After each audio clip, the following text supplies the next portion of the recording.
Hi friends, welcome to my channel Joy with Young ma'am.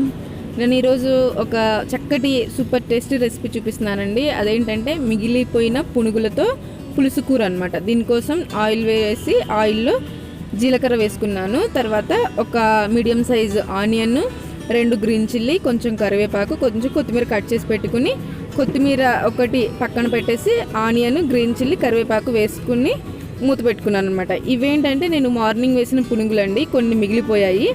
వాటిని పడేయడం ఎందుకని చెప్పేసి ఈవినింగ్ కర్రీ కూడా ఏం లేదు అని చెప్పేసి వీటితో ప్రిపేర్ చేస్తున్నాను. సో ఏంటంటే ఇక ఈ ఆనియన్స్ మగ్గుతూ ఉన్నాయి కదండి, దీంట్లో సరిపడా పసుపు, ఉప్పు వేసి ఇంకొకసారి కలుపుకొని కొంచెం మగ్గించుకోవాలన్నమాట.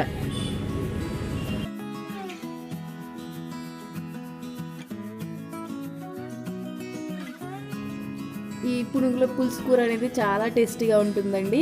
ఒకసారి అయితే తప్పకుండా ట్రై చేయండి. మా హస్బెండ్కి నేను ఫస్ట్ టైం చేశానన్నమాట.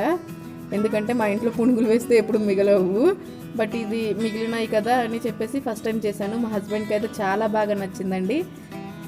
ఇంకా ఇప్పుడు ఈ ఆనియన్స్ మగ్గుతున్నాయి కదా, మగ్గుతున్నప్పుడు మనము కొంచెం చింతపండు, ఒక నిమ్మకాయ సైజు, చిన్న నిమ్మకాయ సైజు అంత చింతపండు నానబెట్టుకొని దాన్ని పులుసు తీసి పక్కన పెట్టుకోవాలి. ఇవి మగ్గేలోపు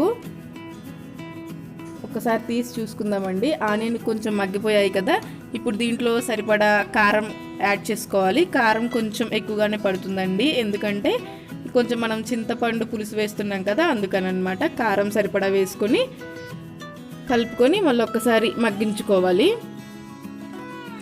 ఇది నేను నైట్కి ప్రిపేర్ చేస్తున్నానండి, అందుకే కొంచెం ఒక మీడియం సైజ్ ఆనియన్ని యూస్ చేశాను. ఇంకా పునుగులు కూడా కొన్ని ఉన్నాయి కదా, సో దానికి తగ్గట్టు అనమాట.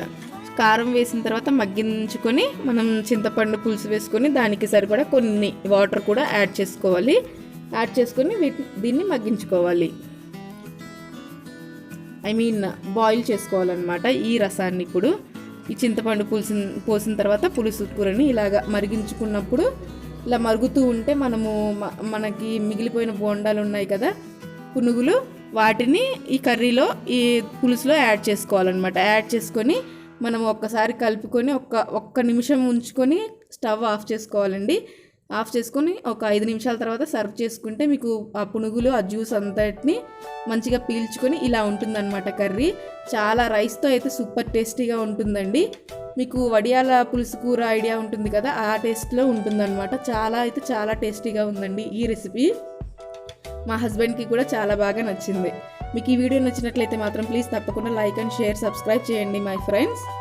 నా ఛానల్ని కొత్తగా చూస్తుంటే మాత్రం ప్లీజ్ తప్పకుండా సబ్స్క్రైబ్ చేసుకోవడం మాత్రం మర్చిపోకండి. ఓకేనా friends, thank you so much for watching. Bye.